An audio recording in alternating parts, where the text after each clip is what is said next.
Hey, good week so far. I just wanted to post a video that summarizes some of my comments from last week's discussion board post. It was certainly one of the more enjoyable discussion board posts to read, and I asked you to select a product and then look at the increase in prices of that product over a year period and compare that to the CPI, the PPI, and the GDP deflator. Quite a few of you selected food, which, given that I skipped lunch today, makes me quite hungry rereading all these posts. But there are some great comments where Lindsay Dolan had looked at the price of chicken tikka masala at one of the Indian restaurants near UC, and she looked at how the price has increased over the last year. It increased by $1, I believe, and so it got up 10%. And she made some comparisons to how the price has gone up by 10%, but the CPI, the PPI, and the GDP deflator, have not gone up near so much. And it generated 4 or 5 different comments. Of course, CPI and the purchasing price index are not the only things that are to be taken into account when you consider the price of a good. While certainly input prices have gone up some, and John Hardy actually had a great post where he looked at the price of beef, the price of chicken, the price of pork, and he found that the price of ground chuck had gone up by 5%. And so that certainly might explain the increase in the Indian prices. It's not the whole story, right? So quite a few of you commented on that it's a great Indian restaurant, and so we know that in addition to inflation of input prices like beef or wages, the other thing that determines price in any market is certainly the demand for a product. And so some of you had written that it's a great restaurant, and so in a market in which there's a lot of competition and then maybe only a few good restaurants, a good restaurant can charge a higher price for its product. So that was an important thing to consider. There's another post by Roger Kreis, and he had picked out a table that had sold for quite a bit more, actually, 1 year later. The price had increased by about 20%.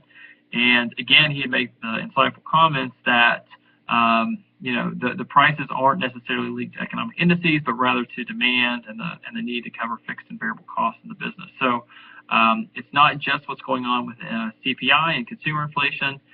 Certainly, what matters quite a bit is demand.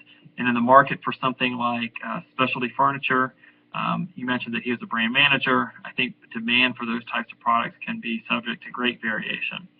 Artwork in particular, you could see large percentage swings in the price of a piece of artwork. The last interesting comment was made by James Bernard. He talked about the cost of a postcard had gone up from 34 cents to 35 cents, which is a pretty small increase of only about 3% or so. But he made the comment that was the smallest possible increase you can make when you're dealing with very small amounts. Even increasing something by 1 penny, which is again the smallest possible thing that you can do, you saw an increase in the price of a postcard that was greater than inflation. So an interesting comment there to be made.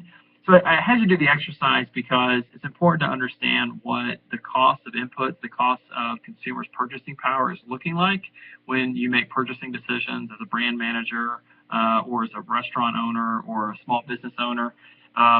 Certainly these economic price indices matter, but they're not the whole story.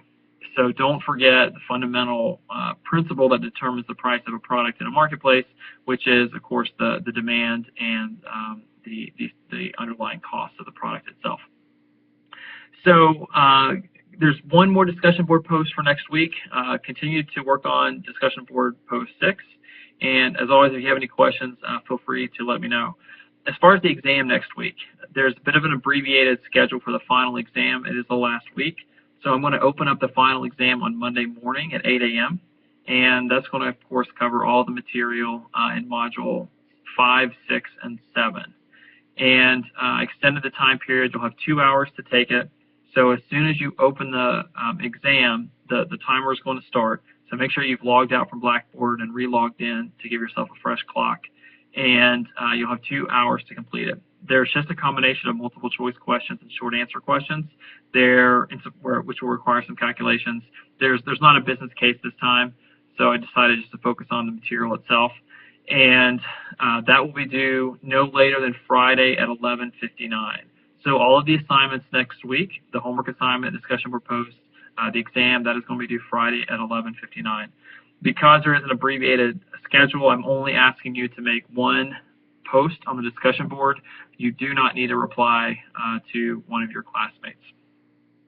So I hope everyone is successful next week on the final exam. I'll make one more farewell, goodbye video and talk about that next week. So if you have any questions, feel free to shoot me an email or give me a call. Happy to help. Thanks. Bye.